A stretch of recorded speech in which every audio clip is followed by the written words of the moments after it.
Narcissism has become the object of our contention as of late, all because of one young woman who was the internet sweetheart, Gabby Petito.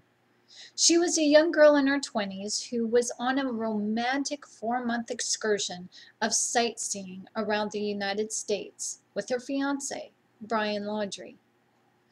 They were seemingly like any other couple. That is, until we got to know them intimately through a police body camera that depicted some incredible insight into this couple's love affair. What was a routine stop for the police officer turned out to be a cry for help for the target of narcissistic abuse.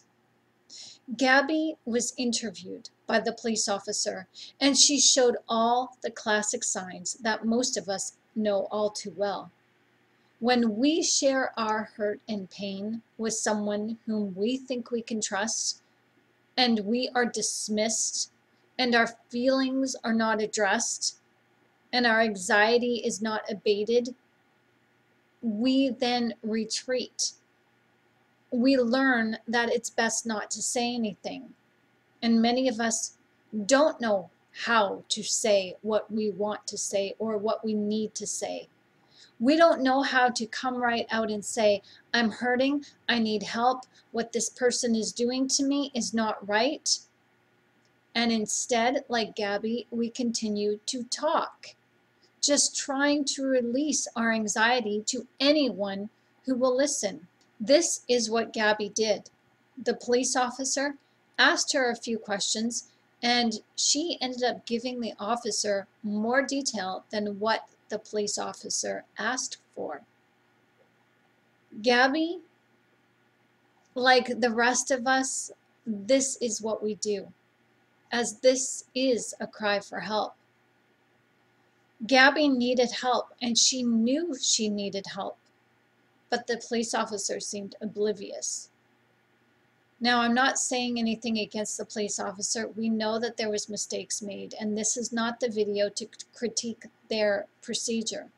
The police officer was doing his job, as he was trained to do. He may have been overwhelmed because he was doing more than what everyone else seemed to be doing. He seemed to be taking on more roles than what he should have, but that's hindsight. We cannot know for certain. All we know is that the police officer was committed to adhering to the letter of the law, and I can understand that, as we all can. So let's not go blaming the officers. They did make mistakes. However, if we're going to point the finger at the police officers, then we need to point the fingers at ourselves, as there are many people in Gabby and Brian's life who saw those red flags. And maybe they did mention to Gabby herself, and maybe they stayed silent. Maybe nothing was done for Gabby in a decisive way that she needed. Narcissism is like that. While it appears to be toxic to other people, one cannot be quite sure, because everyone can have an off day. Everyone can seem domineering and bossy from time to time, and it's important to give everyone the benefit of the doubt, isn't it? There is enough people to blame when it comes to figuring out how Gabby could have survived her abuse, as there's enough blame to go around when it comes to us understanding how our friends could have spoken out, our family members just let things slide. There is so much information about narcissism now that it is no longer a burden that keeps people silent. And it's thanks to Gabby that has allowed us to speak up and speak out, even at the cost of being wrong. Narcissistic abuse is no longer one person's burden, but it's everybody's burden, as we all have an obligation to look out for one another. If we see something, it's important for us to say something. And someone did. Many people did. Witnesses came forward, and those who know something are even speaking out now. Thank you. Gabby's death is not in vain, And that makes us all victors in the narcissistic awareness movement, because an ounce of prevention is a pound of cure. What we now know about this narcissistic abuse through sharing our own abuses and by having this brought to public's attention through the tragedy of Gabby Petito, we now can have those private discussions between our friends and family and help the targets of abuse come to some decisions that are very difficult to make, especially when one feels emotionally isolated and alone in their narcissistic, abusive relationship. Gabby was certainly isolated, touring the country in a camperized van with a domineering boyfriend. Well, she tried to make the most of it. And she did her best to manage her own feelings and manage herself. And those who heard their public conflicts, well, they took notice. One witness overheard Gabby asking Brian, "Why do you have to be so mean?" That is a question we have all asked the narcissist, because it is confusing to be in a loving relationship with a narcissist, and they can act so giving, so concerned, and then the next minute it's like a switch has flipped and there is nothing loving about the narcissist as they display emotions that we never saw coming or we never thought was in them to express. Contempt, disgust, malice, and hate, these are all thrown at us like darts directed straight to the heart. Hi, my name is Shannon Gilmore, and I'd like to welcome you to my channel, How to Heal from Narcissistic Abuse Spiritually. In this video, I'd like to address the question that Gabby and so many of us who have loved a narcissist ask: why do you have to be so mean? Why is a narcissist loving 1 minute and seemingly without reason they turn and are combative, rude, condescending, dismissive, and hateful? No one deserves this kind of maltreatment, verbal or physical. And Brian, oh, he did get physical. Gabby told the police officer that he was the one who put his hand on her face. This is a definite act of aggression. I'm not sure why the police officer dismissed this and did not ask Brian about the reason of this hand gesture, as Brian gripped Gabby's cheeks to the point of pain while he was driving. There are some things that we will never know. But again, in this video, I want to say right now that no one has the right to put their hands on you, and you do not have the right to put your hands on anyone else. There is no amount of anger that causes us to step over the line and act in such unkind and loving ways towards one another. Any aggression expressed towards another human being or animal is an act of war. It is normal to argue in a relationship. It is normal to not see eye to eye in any relationship. However, just because there is conflict in the relationship does not mean that we automatically stop caring or loving the person. We can be mad at someone's actions and we can be angry at the things that someone says, but at the end of the day, and through all the tyranny and the conflict and upset, we never stop loving that person. We still maintain that positive emotional bond with someone, no matter the hurt or pain, because there is an emotional connectedness that we carry inside of ourselves. This emotional connectedness comes from having empathy.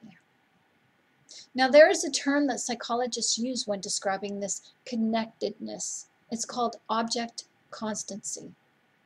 This is the ability to maintain an emotional bond even though there is emotional distance due to conflicts.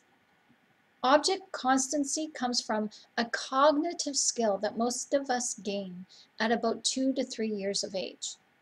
This cognitive skill is called object permanence. It is the ability to recognize objects that still exist even though they cannot be seen or heard or felt or sensed in some way. As we grow, we develop the skill to recognize that our caregivers are separate from us.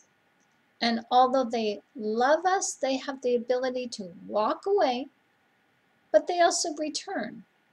And that love that we have for them and the love that they have for us does not simply disappear with their absence. It remains in us as a knowing that we are loved and connected and cared for, regardless if our caregiver is in the room or not. This is something spiritual. Now, when we mature into adulthood, object constancy grows with us as we understand that the loving bonds we form with others do not subside just because we are independent of one another. Although someone may be absent from us, we are secure in knowing that their absence does not equal abandonment. The distance is only short term. However, to a narcissist, because they did not have the cognitive skills properly developed through forming healthy bonds and relationships with their caregivers, the object constancy is underdeveloped, stunted, if you will, as the narcissist sees us in terms of good or bad, not both, as there is no room for any compromise. When the narcissist feels like they have been wronged, you are on the hot seat until they feel right about the situation again. They cannot be upset while maintaining loving feelings for you. That's just simply not done because they don't have the object constancy. It's simply not in them to express anything in between this black or white thinking. And that's because they lack empathy. As empathy is an emotional connectedness that holds relationships together. The narcissist lacks object constancy and will relate to others in a way that is what I suggest as compartmentalizing. An example of this would be if someone slighted the narcissist in some way. Then that slight would make the individual bad. Everything about that individual now is bad, and nothing about their past or what they did or who they are is good anymore. They are just thought of as being bad, unworthy, and there is no other means to appropriately judge the individual with a good or bad character. The narcissist measures worth based on this black and white reasoning. What you did to me now has offended me now, and so now you are entirely offensive to me. You are now entirely bad. The narcissist cannot look and say, well, you did this nice thing for me. You helped me out, or we had this loving moment between us 5 minutes ago, and we were laughing and joking and having fun together just a half an hour ago. They don't take that into consideration. All of that, all of the good is gone. It's as if it's hidden away in a hidden filing system somewhere, and out comes the rage based on the bad thing that the narcissist judges the individual with. As a child, the narcissist did not regard their caregiver as someone who rewarded the child and also someone who sometimes withheld from the child. This is what our caregivers do. They reward and take away. And for a narcissist, well, this was problematic because in a healthy child, the two traits of this caregiver would cause the child to better understand their caregiver and better understand themselves with self-awareness. The child would learn quickly what behaviors made the ideal environment with the caregiver, and the caregiver and child together would adjust to suit each other's needs to form that bond. However, this emotional bonding and mutual adjustment, this just did not happen with the narcissist's childhood and their environment. While the narcissist may have struggled to comprehend, the relationship with the caregiver was for them unreliable. It was inconsistent and left the child vulnerable to relying on the mood of the environment instead of looking towards the bonding with the caregiver. The narcissist looks towards their environment for security and relies on the stability of the environment to regulate their mood. It could be that the narcissist views people as part of their outside environment instead of seeing them as individuals within their environment. So just like how you see a chair in your living room, that's a permanent fixture in your environment, the narcissist might view, and often does view, people as permanent fixtures within their environment. This makes it easier to understand why the narcissist is so mean, as they use hostility as a means to control their environment.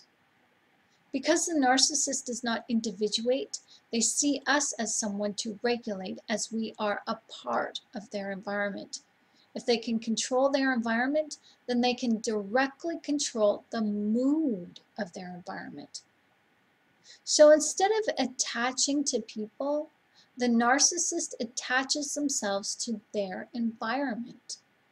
Because they view people as one with their environment, they can easily react as they become triggered to their perceived negative environment. Their childhood environment left them feeling alone, afraid, vulnerable, abandoned, dismissed, and confused.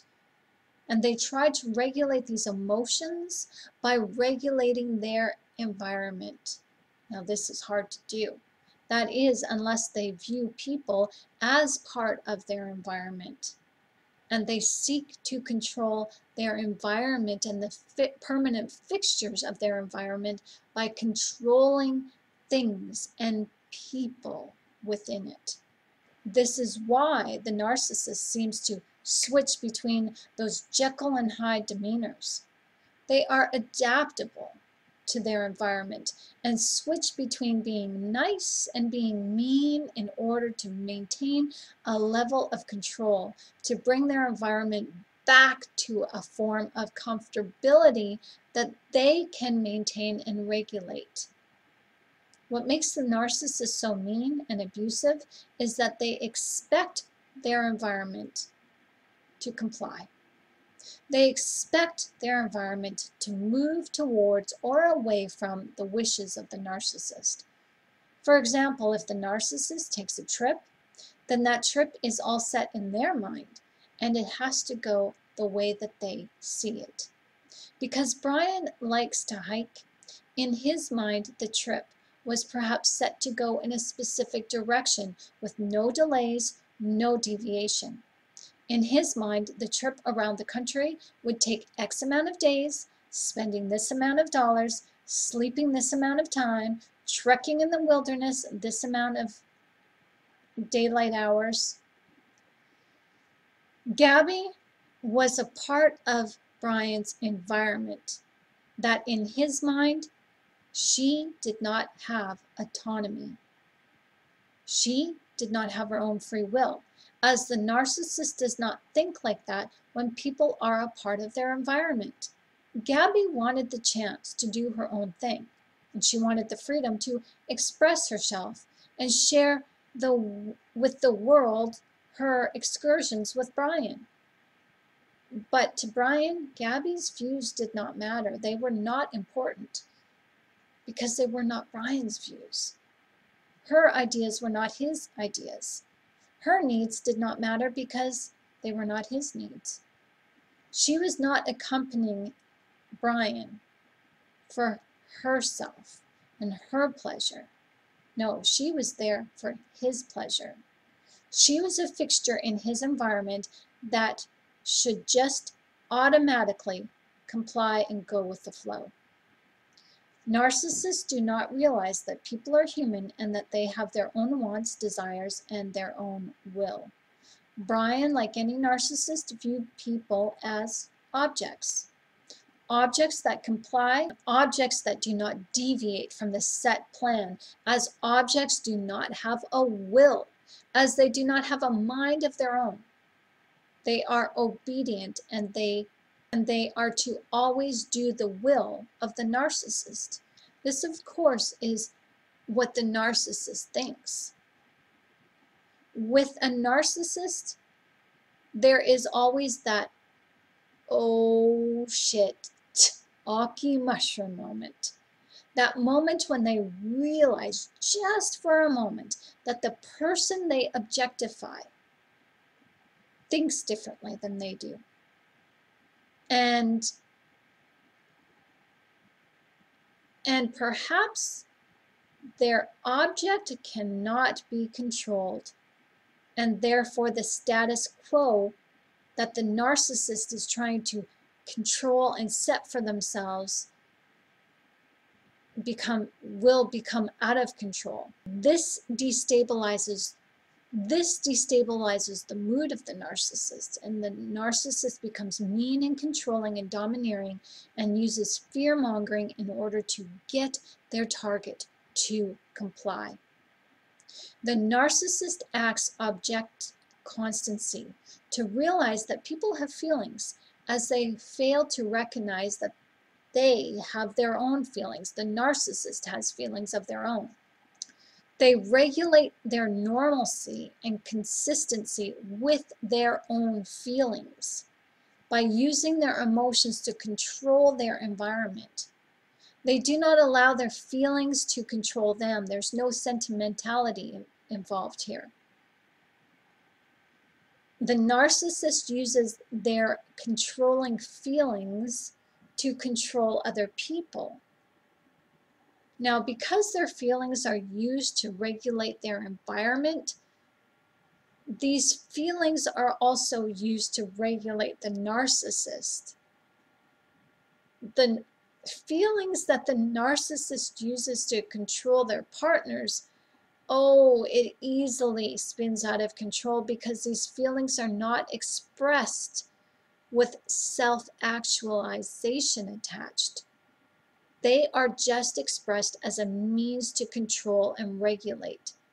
They are a means to an end to a means. They are not used as any form of self-expression. For example, when we get upset, when a healthy person gets upset, we, yes, sometimes give our feelings over to our ego, and we make a decision based on our feelings. However, with inner retrospection, we can really see where our mistake lies, and we do our best not to give ourselves over to those negative feelings again. But for a narcissist has no inner reflection.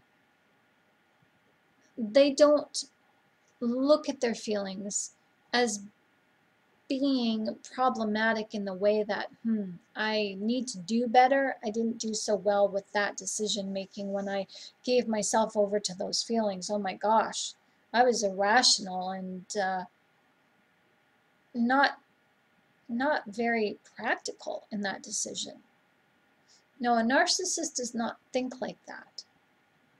They use their feelings as a form of self-regulation and also to regulate their environment, to get their environment to comply to the narcissist's needs. Just as the narcissist can turn on those crocodile tears to control someone's empathy, a narcissist too can turn on their laughter and make it seem believable that they are joyful and happy. They hide behind the smile and the sinister laugh and that cackle, leading everyone to believe that they are happy-go-lucky. when their laugh is a means to control others from getting too close, as the narcissist cannot have any person that is seen as an object come too close. Hence, this is what we see in the video. Brian laughing and joking with the police, as the police officers are even seen as objects in Brian's environment.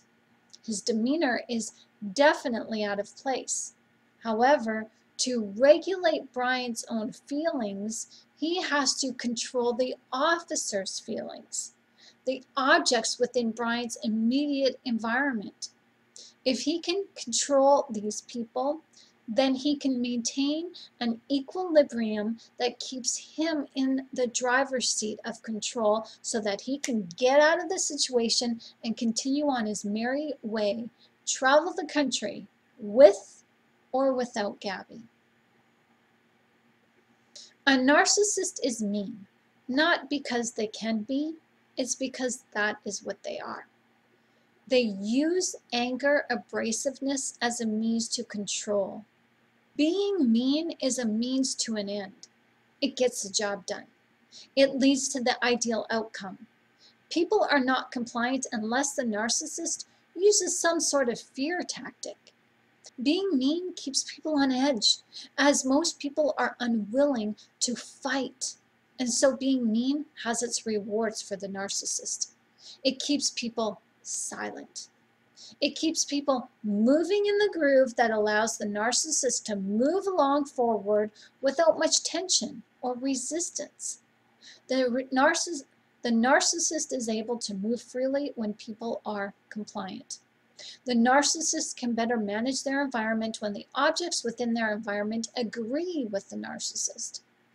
To get everyone to agree, the narcissist uses fear-mongering, belittling, demeaning tactics to get people to shut up and put up with the narcissist. And this is what we see when Brian, in front of the police officers, belittled Gabby and called her crazy, but just kidding. And he used laughter in order to control the mood of his environment. The narcissist doesn't like to be inconvenienced, and by using fear, this is a sure thing that people will comply. It's an almost guarantee that the narcissist can move about their environment freely, unhindered, unencumbered. And this is what makes the narcissist happy, when they are problem-free.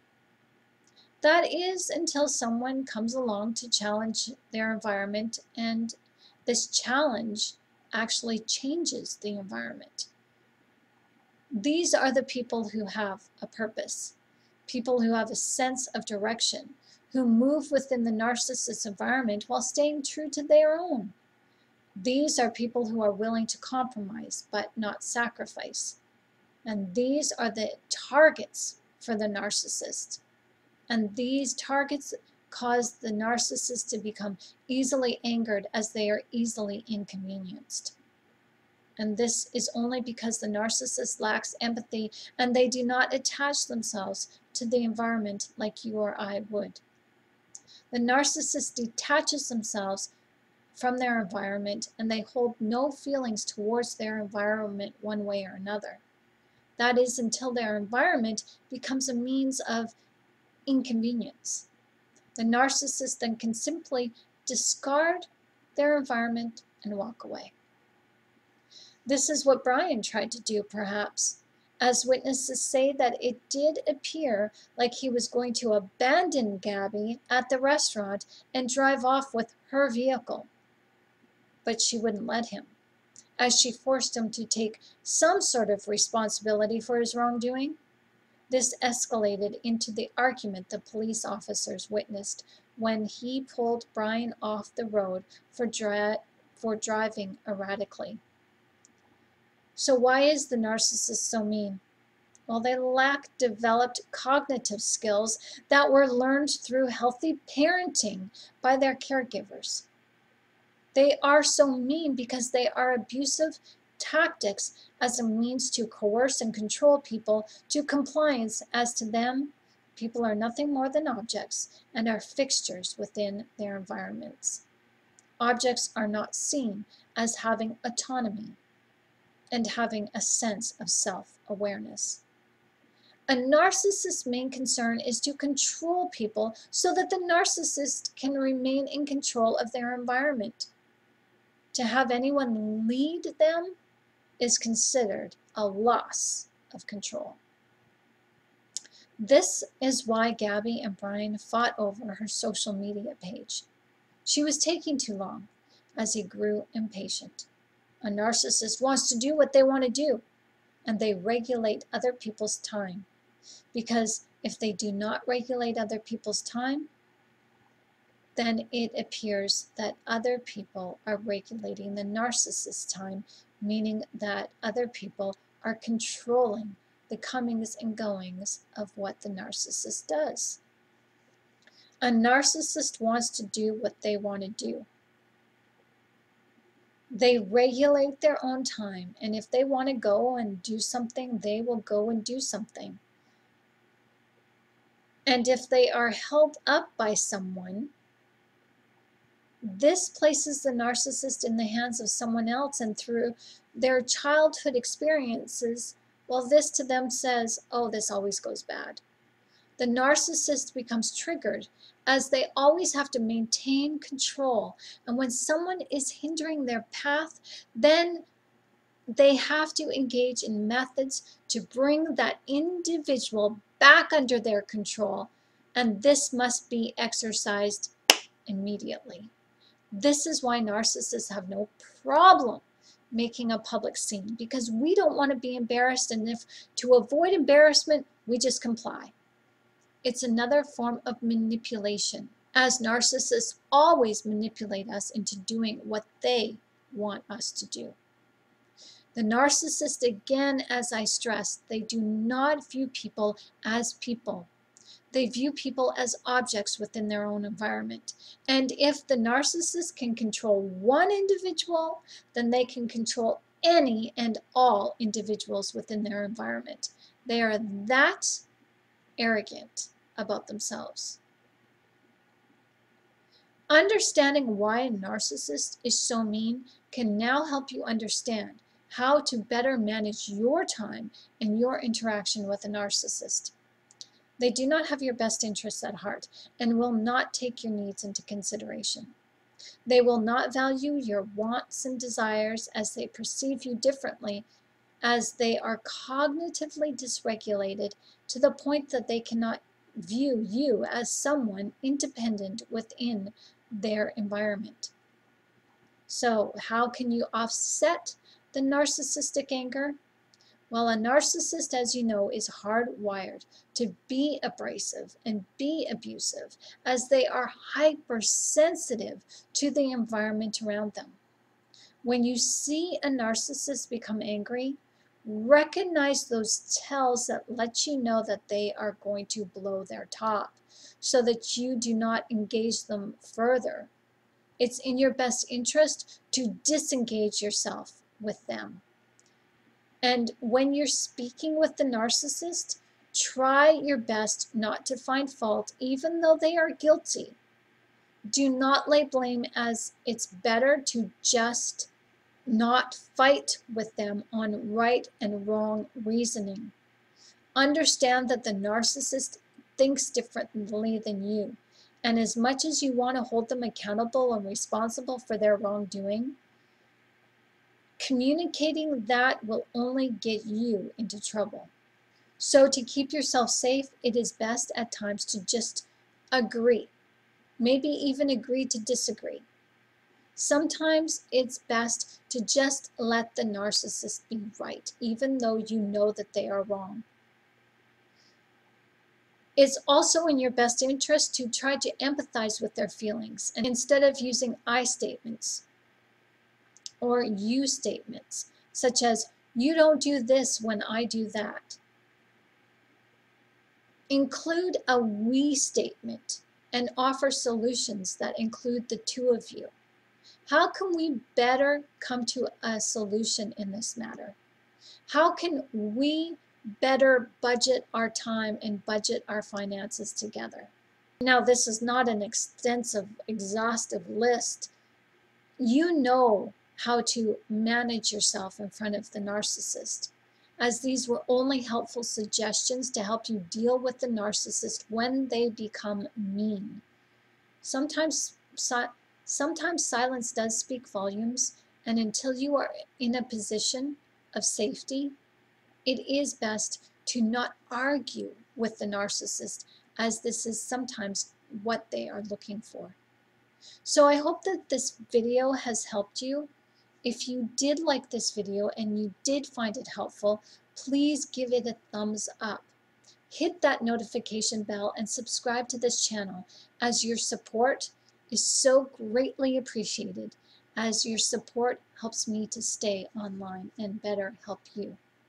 So thank you so very much.